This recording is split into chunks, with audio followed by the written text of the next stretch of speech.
Assalamualaikum warahmatullahi wabarakatuh. Perkenalkan, nama saya Radia Wirawan Nurjati dari jurusan Teknik Elektro, program studi S1 Teknik Elektro, offering B. Di sini untuk ujian lisan, ujian tengah semester Gasal tahun 2021, saya membawa materi ilmu dalam Islam.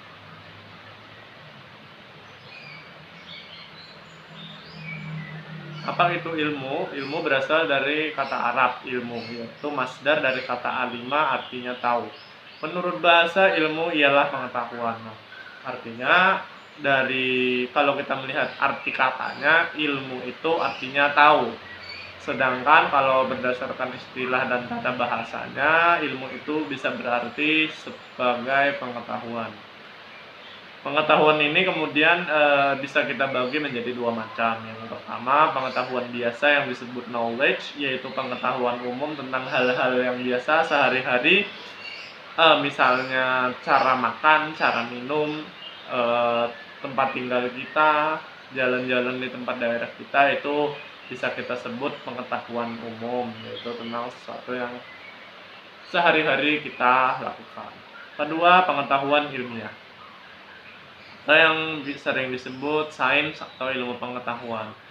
Nah, kalau untuk ilmiah ini perbedaan yang paling utama adalah agar hal tersebut bisa dikatakan sesuatu yang ilmiah, maka harus melewati proses ataupun prosedur metode ilmiah terlebih dahulu. Jadi harus jelas argumentasinya seperti apa, latar belakangnya, kemudian proses pengambilan kesimpulannya seperti apa, data-data yang mendukung itu harus jelas, harus dilaporkan dalam suatu laporan yang baku, baru bisa dikatakan pengetahuan itu adalah sesuatu yang ilmiah.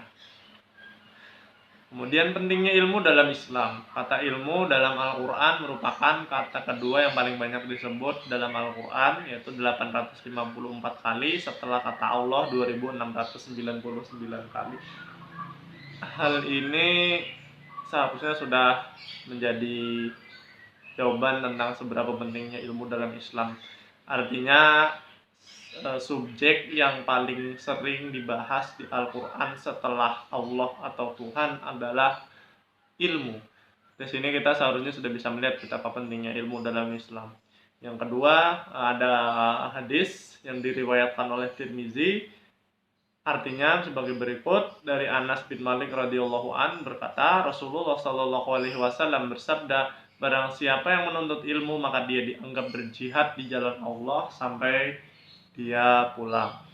Nah, di sini sekali lagi ditegaskan bahwa menuntut ilmu itu penting, bahkan mulia, sama mulianya dengan berjihad atau berperang di jalan Allah. Yang kemudian integrasi ilmu, iman dan amal.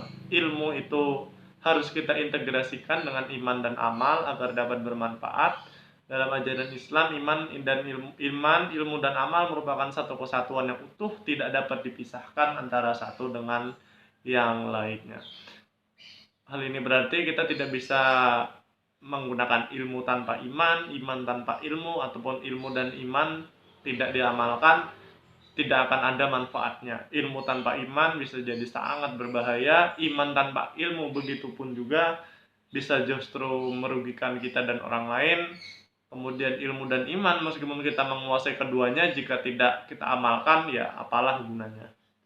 Dengan demikian, dalam ajaran Islam tidak dikenal pertentangan antara iman, ilmu pengetahuan, dan teknologi dan amal soleh. Iman dan ibadah adalah wahyu dari Allah, sedangkan ilmu pengetahuan bersumber dari Allah yang diperoleh manusia melalui penelitian terhadap alam semesta ciptaan Allah.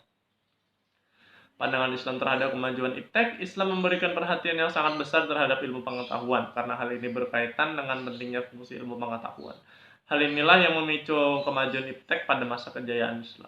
Umat Islam dapat meraih kemajuan dari dua aspek utama. Yang pertama internal, yaitu semangat umat Islam untuk maju. Ini faktor dari dalam, di mana umat Islam pada saat itu bersatu, mereka sadar bahwa mereka ada satu kesatuan untuk maju. Jadi itu yang seharusnya menjadi tauladan bagi kita semua. Dari faktor eksternal juga, Umat Islam seharusnya tidak menutup dari tradisi dan ilmu yang datang dari orang muslim karena akal yang dimiliki orang non-muslim pada hakikatnya adalah ciptaan dan anugerah dari Allah. Sikap antipasti terhadap ilmu pengetahuan dari barat hanya akan membawa umat Islam kepada keterpurukan. Ini sering terjadi di masyarakat kita saat ini. Mereka menjadi Islam menjadi agama yang tertutup, yang keras begitu, padahal seharusnya tidak seperti itu. Islam adalah rahmat bagi seluruh alam, maka kita juga harus bisa mengambil rahmat dari seluruh alam, entah itu dari sesama muslim, dari non muslim, atau bahkan dari yang bukan manusia seperti binatang, tumbuhan, tanah, air, itu semua kita bisa pikirkan dan kita ambil rahmatnya dan kegunaannya. Kemudian tanggung jawab orang yang berilmu menyampaikan dan menyebarkan ilmu pengetahuannya. Demikian pula dalam sabdanya Nabi Muhammad SAW mengatakan, barang siapa mengetahui suatu ilmu kemudian ia menyembunyikannya, maka Allah akan menjeratnya pada hari kiamat dengan tali dari api neraka. Hadis tersebut dengan tegas mengatakan bahwa orang yang menyembunyikan ilmunya akan dimasukkan ke dalam neraka. Yang kedua, tanggung jawab orang yang berilmu adalah memelihara alam semesta. Sebagai khalifah di muka bumi, maka manusia seharusnya menggunakan ilmunya untuk melestarikan alam demi kemaslahatan dan mencegah eksploitasi alam secara serampangan. Kemudian kejayaan Islam di masa lalu. Pada masa kejayaannya pada abad ke-13, Islam ataupun negara-negara Islam menjadi pusat perkembangan dunia. Ada banyak sekali ilmuwan-ilmuwan Islam ternama yang sampai sekarang hasil dan karya-karyanya masih digunakan di dunia modern, seperti Jabar bin Hayam, Al-Khwarizmi ini Al-Jabar, penemu matematika variabel, Al-Kindi bidang astronomi, kemudian Ibnu Sina kedokteran, dan ada banyak lagi sebenarnya. Akan tetapi kejayaan itu tidak berlangsung selamanya. Setelah kota Baghdad berhasil dikuasai pasukan Mongolia, seluruh isi pengetahuan ataupun perpustakaan, ilmuwan-ilmuwan, dan orang-orang terpelajar di kota tersebut dihabisi dan dibakar oleh pasukan Mongolia. Setelah 700 tahun lamanya sampai sekarang, kota Baghdad belum bisa kembali seperti sedia kala. Selain itu, pemimpin-pemimpin Islam pada masa tersebut juga sudah mulai menyimpang dari agama Islam sehingga menimbulkan konflik di dalam umat. Kesimpulannya, ilmu dalam Islam merupakan hal yang paling utama. Ilmu iman dan takwa haruslah dijalani secara berbarengan. Pada masa kejayaannya, orang yang memiliki ilmu ada dua tanggung jawab utama. Yang pertama, menyampaikan ilmunya dan menerapkan ilmunya demi kebaikan seluruh alam. Yang ketiga, pada masa kejayaannya, negara Islam menjadi rujukan ilmu pengetahuan dari seluruh dunia. Yang terakhir, umat Islam mengalami kemunduran karena hilangnya moral pemimpin pada masanya dan dibumi hanguskan kota Baghdad yang merupakan sumber ilmu pengetahuan dunia. Demikian pemaparan dari saya, semoga bermanfaat. Wassalamualaikum warahmatullahi wabarakatuh.